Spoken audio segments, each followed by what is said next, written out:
During the middle years of the last century, there was no more widely read or convincing spokesman for Christian belief than a man by the name of C.S. Lewis. A professor of English literature at both Oxford and Cambridge, who died in 1963. His books still sell briskly today. His only autobiographical work tells how he moved from the formal Protestantism of his upbringing in Northern Ireland to abandoning all of his religious beliefs as a teen. Only in his 30s did he come back to believe, first in God and then in his Son, Jesus Christ.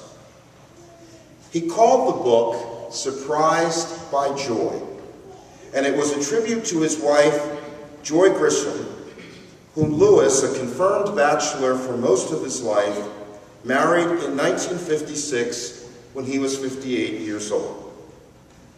The film Shadowlands tells the story of their marriage and helps all who see it to understand, through her love, how C.S. Lewis came to be surprised by joy.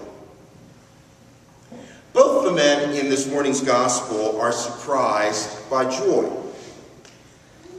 In this, the man discovering the buried treasure and the merchant finding a pearl of great price were alike. But in other respects, the two men were very different.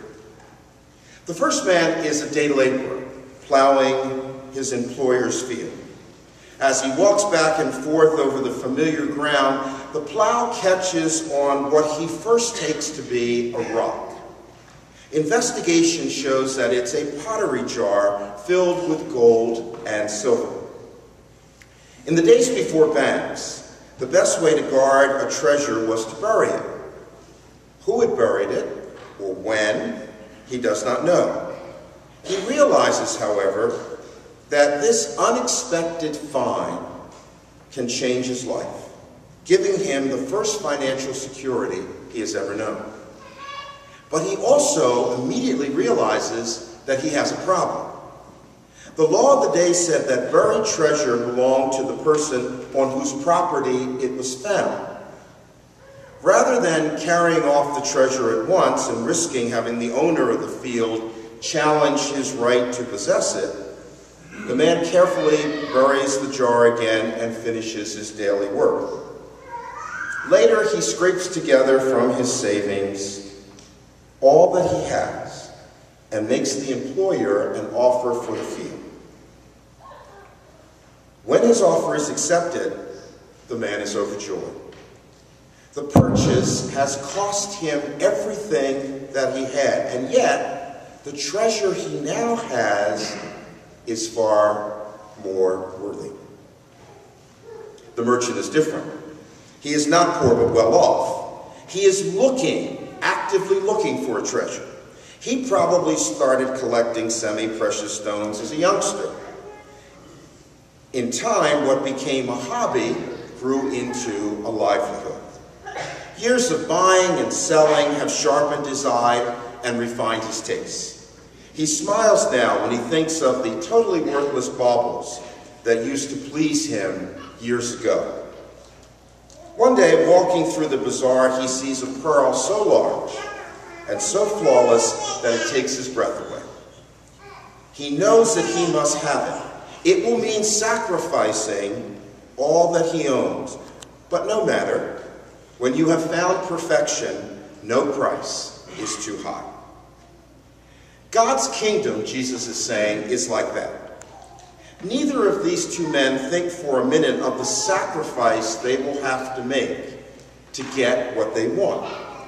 Both think only of the joy of their new possession. Both know that the great treasure they have discovered is worth many more times what they are paying for it in order to possess it.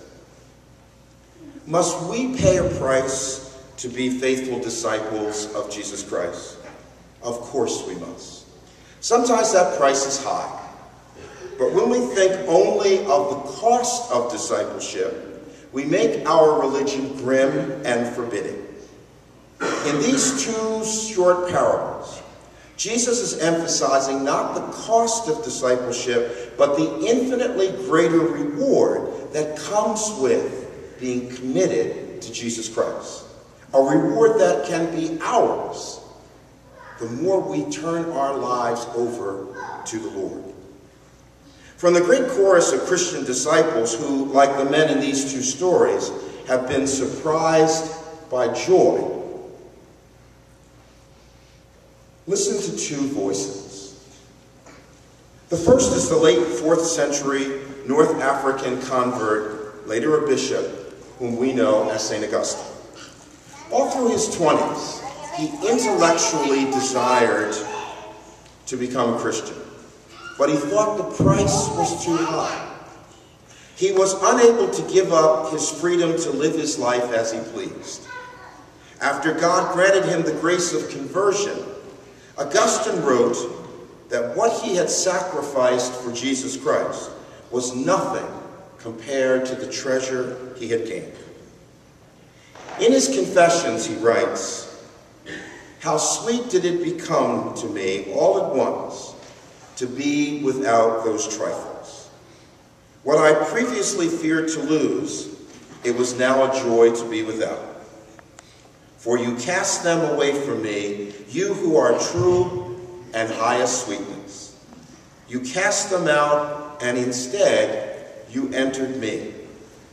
You cast them out, and instead you entered me yourself, sweeter than all pleasures I had known before." Then there's Father Alfred Depp, a German Jesuit, who gave his life for Jesus Christ in 1945 under the tyranny of Adolf Hitler. In a farewell letter written with mangled hands in his prison cell on death row, Depp was full of peace and joy and wrote of his discovery and his changed perspective. "I know now that I have been stupid and foolish as a child. How much strength and depth I have sacrificed in my life. How much fruitfulness I might have had in my work. How many blessings I might have given to others. Only persons who believe, who trust, whose love sees and understands what human life really is all about. Only when we embrace Jesus Christ and live in and through him can we see God in each other and see God in our world." There's a tradition which goes back to the early Middle Ages, that when the Pope is in Rome or a king is in his castle, and it even extends to our country, so that when the president is in the White House, flying above the residence is the standard of the country, what we call the flag.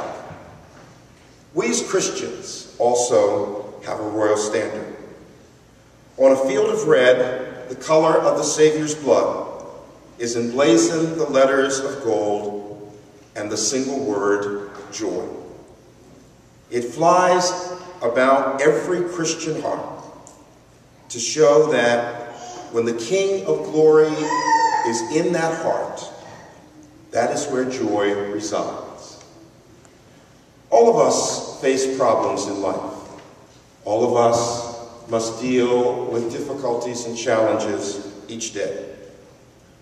But in the face of those difficulties, as Christians, it is essential that we remember that we are loved and we have been saved. And Jesus walks with us every day.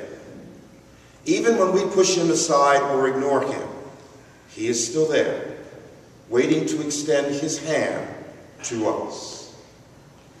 To find true peace and lasting hope, we must embrace him and allow him to embrace us. Then and only then can we know peace.